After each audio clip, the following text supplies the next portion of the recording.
привет, это Beat Records и Punktv. И у нас новое интервью с группой The Toasters из Нью-Йорка. Whatever happened to the world I know? I don't recognize the scenery. Too many changes I don't understand. I'd like to better how you used to be. Lies and money turned a lot of head. People take themselves too seriously. Go right on the left to see. When did you first get into the music? Do you remember the first record you ever bought? Who introduced you to ska and reggae? Yeah, the year was 1964, and I had just come back to England from living in Africa for a few years, and on the radio was this one song by the woman called Millie Small, My Boy Lollipop, you know? Yeah, we know My this Boy Lollipop. woman. He knows. So I bought that. Yeah, I know. I bought that record on vinyl. It's a 7-inch vinyl like this, like a dinner plate. It's like really heavy. So I still have it. Was it Sweet William on the other side? Yeah, Sweet William on the other side. So that was 1964 when I was 9 years old. That's before you guys were invented. What brought you in New York in early 80s? And are you really was manager in a comics book shop? Yeah, that's right. Forbidden Planet. It's Forbidden Planet. And the funny thing is, just now, like 10 minutes ago, the guy I used to work for at Forbidden Planet just added me on Facebook, and we're going to do a book about Forbidden Planet in New York. This guy, George, maybe a comic book, a graphic novel.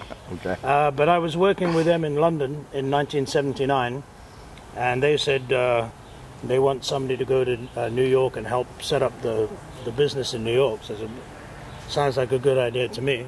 Margaret Thatcher's not in New York, right? So I go there. Because Margaret Thatcher was in power, the Conservative government, like very nationalist bullshit, racist government. So I went to New York for 6 months and ended up staying there 25 years. Yeah, shit happens. So over there I met all your buddies, Agnostic Front, Murphy's Law, NYC Hardcore, all this stuff, CBGB's club. And so I lived in New York until 2004, and then I moved to Spain because the weather is nicer. And now you live in Spain? And now I live in Spain, in Valencia, with my wife and my kids. Кощей, как ты познакомился вообще с группой Toasters и что тебя свело вместе с коллективом? Вы давно дружите, играли на одной сцене с другой группой? Мы дружим давно, и в 94 году у нас, в 90, прошу прощения, шестом или седьмом году, не могу точно вспомнить, у нас был европейский тур, часть немецких концертов с группой Spitfire, мы были как суппорт-группа Toasters. Тогда вообще Toasters были вообще в золотом своем составе. И это произвело неизгладимое впечатление. Безусловно, потому на всех участников Spitfire. Потому что это была одна из тогда самых хороших ревайвал ска-групп и третьей волны. Ска очень свежая, очень хорошо сыгранная и настоящая как бы группа, которая легендарная уже группа к тому времени уже была. Вот. Мы с ними там познакомились, им очень понравились они очень понравились нам, и так мы задружились, и с тех пор несколько раз... все так и связалось. Да, с тех пор несколько раз мы играли с ними на разных площадках в Европе. И потом первый раз, когда они приехали в Россию... What was the first time you came to Russia? 2001, I think. Да, в 2001 году вот, мы помогли им приехать в Россию и сыграть пару концертов, значит. С тех пор и понеслось. С тех пор они уже приезжают в Россию часто. Сегодня ты играешь шоу вместе с группой, как барабанщик, и, возможно, ты поедешь с коллективом в американское турне, что сейчас обсуждается как бы между вами. И прошлый, насколько я знаю, я играл с ними европейский тур 30-летия группы, это был в 2011 году, они очень классно проехались по Европе, у нас было 55 концертов за 57 дней. так нормально. Раз уж мы тебя поймали, скажи два слова, в каких еще российских локальных или ну, в любых стилистических направлениях ты играешь в Санкт-Петербурге? Я сейчас, в данный момент, я играю в группе Санкт-Петербургская джаз-ревью, Гараж Монстерс и Оптимистика оркестр.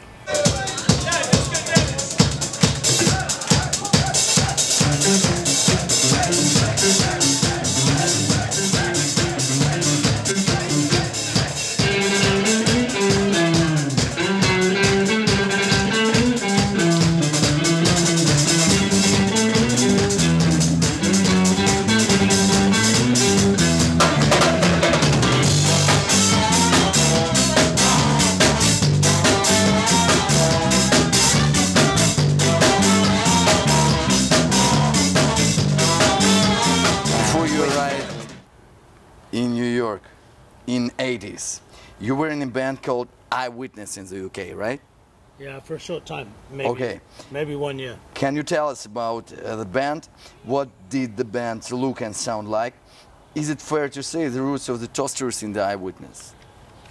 Maybe. I mean, Eyewitness was a band that was playing a lot of reggae music, but with some ska music too. And in that band, there's some London dudes, but one of the guys in that band was Jimmy Scott, who was the Nigerian percussion player for Bad Manners for a long time.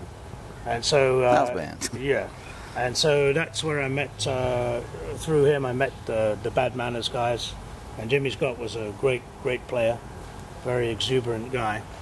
And I think I played in Eyewitness for maybe 3 or 4 months right before going to USA. They had one song in the charts called Portobello Cheryl, which was like a minor hit for them. So you left the band because of you're moving to I was going to New York, US, so I had to step out. And they were playing a couple of gigs here and there, maybe Ronnie Scott's in London, Dingwall's Club, places like that. So that was kind of cool, but living in London is kind of a drag, you know. Okay. What are your memories about performing in New York, and your memories about New York ska scene in 80s? Well, when I got there in 1980, there wasn't a New York ska scene. There wasn't a USA ska scene. And so we started the Toasters in 1981.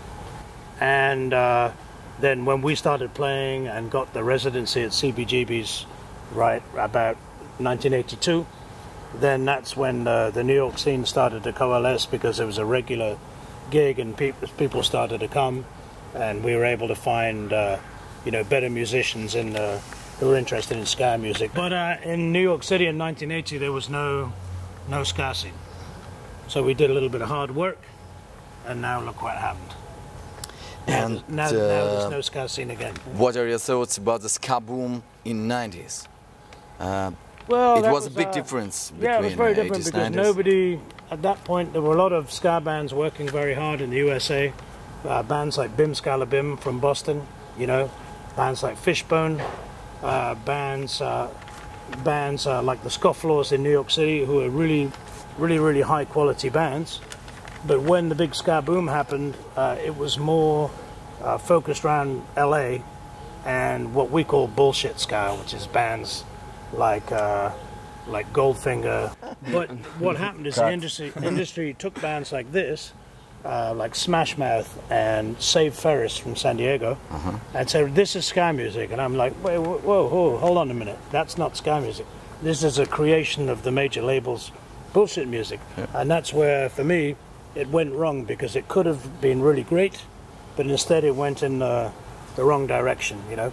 That's not to say that bands like Rancid and Mighty Boss Tones, No Doubt, these are great bands, but at the end of the day... Even No Doubt. In 1985, No Doubt was a ska band, you know, so they came out of that, so they had some credentials.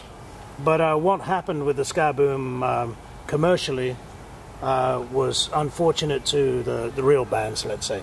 And so the real bands went back in the underground, but that's why now ska music can come back, because the real bands are back in again.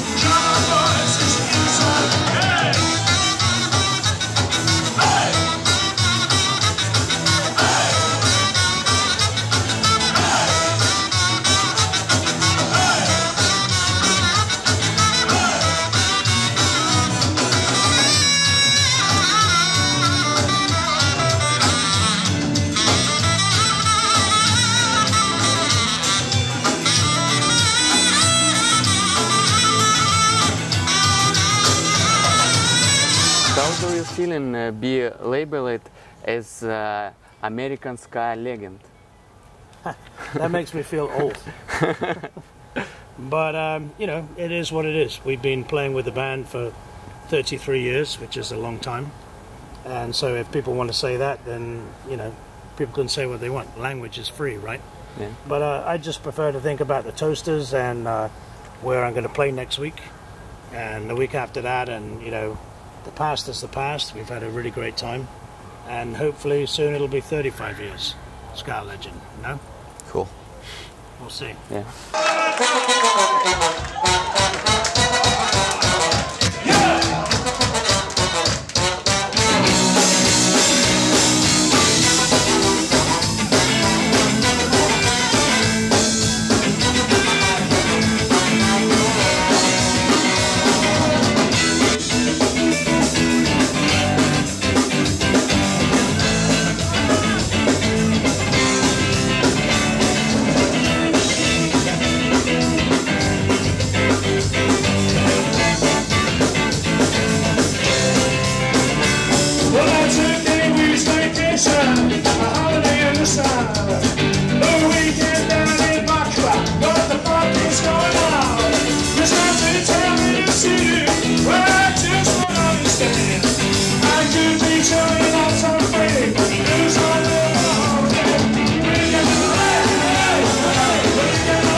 Ты тоже, ну, пожил в Нью-Йорке некоторое время, да?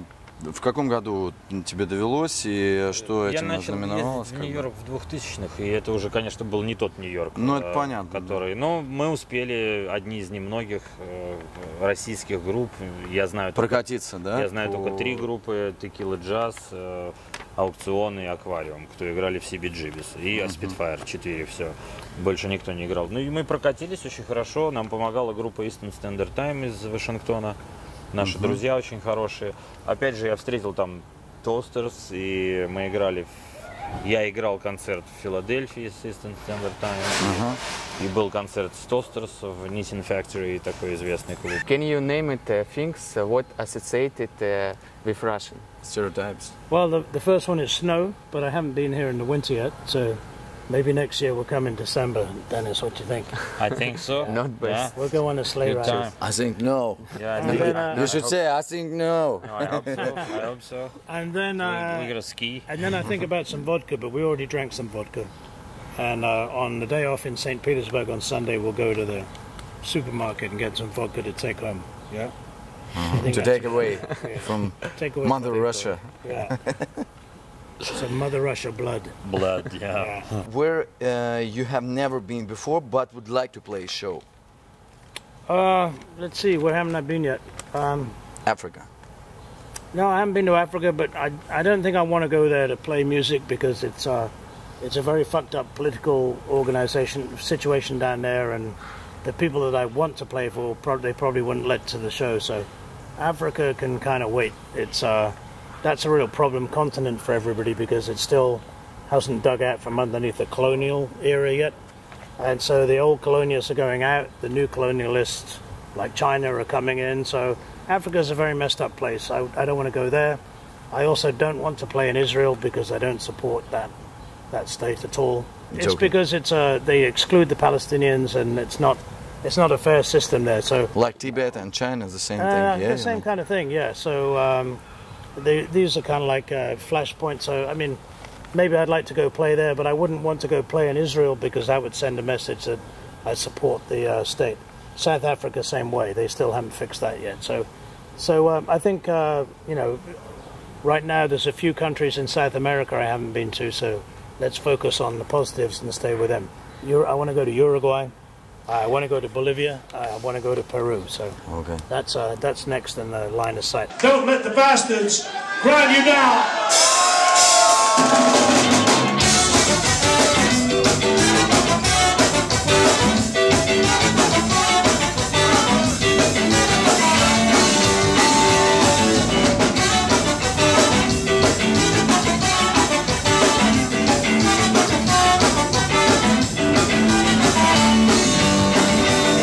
He said, I wake Daddy's and his sister tries to beat me down. Living in the wage, in the factory, slamming in the 20th century. All I want is to get up, to bring me to my knees. I know a little bit, ain't allowed in me, you want to bring this community around here. One play ball, do as I'm told. Wanna be a skip and get around. Don't let the bastards run you down. I can't hear you, Moscow.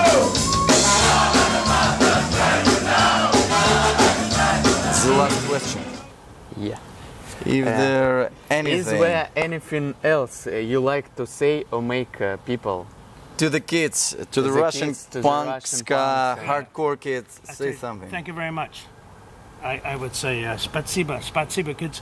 And if you want more information on Toasters, go to toasters.org or the Facebook page. But the most important thing is to go out and support local bands by going to the show and buying their merch so the bands can progress and make some more good music, okay?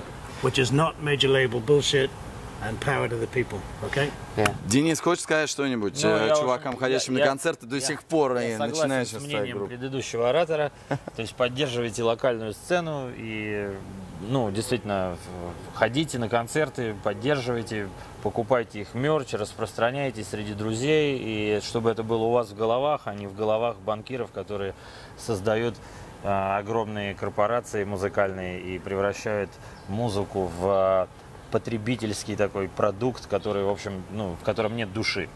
Понимаете, да? Оставайтесь панками, это были Beat Records и группа Punktv, группа Toasters и участники других знаменитых ска-коллективов в России. Hey, this is Buck from the Toasters. You're listening to Beat Records. Thank you.